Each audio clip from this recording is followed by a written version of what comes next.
if we disobey and pay no attention to the very thing that founded this country, we have no consistency in our government. Now, let me ask you this.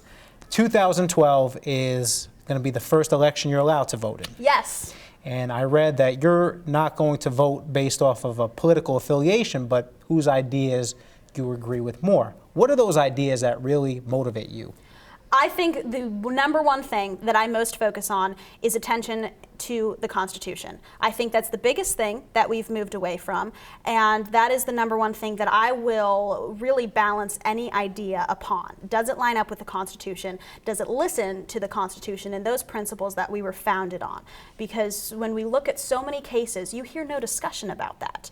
In federal government, you don't even hear people talking about whether we have the right to do that based on the Constitution, and whether we truly are able to make these measures happen. And I think that's the number one thing that we should be focusing on, because if we don't do that, and if we disobey and pay no attention to the very thing that founded this country, we have no consistency in our government, and we have nothing to trust and no reliable basis for those that govern our country. Are there any politicians or public figures that you admire because they have a strong basis in the Constitution and reflect fidelity towards it? You know, honestly, it's something that I've been very attuned to in a lot of politicians that are coming up in the eye of the media.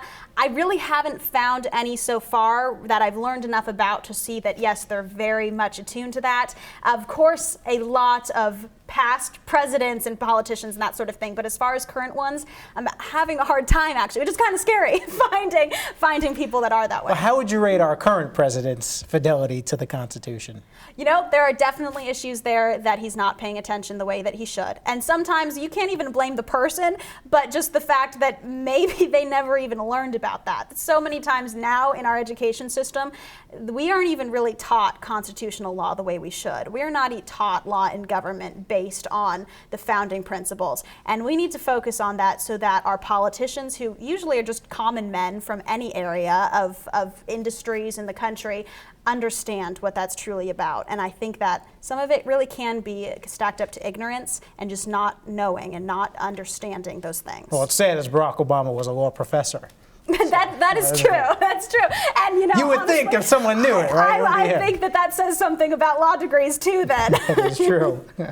Okay, beauty pageants are known for asking public policy questions, right? And many of them having to deal with, say, radical Islam or same-sex marriage or abortion. Right. Do you feel that contestants are intimidated into giving a politically correct answer that would satisfy the judges? Sometimes, but not really. I mean, I think you can be, definitely, but you shouldn't be, because that doesn't make a difference. In the Miss America organization, and I can only speak for this organization just because it's the only one that I'm familiar with, it's very different than other pageant systems.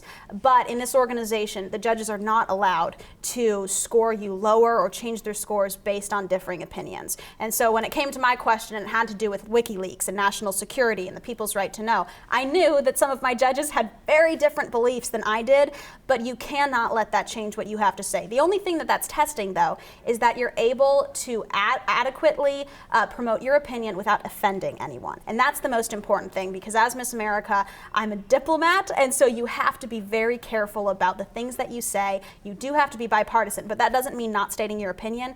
It just means in a way that's not offending other people. I think you offended Barack Obama when you called him ignorant. So we won't let him know. We won't let him know that one.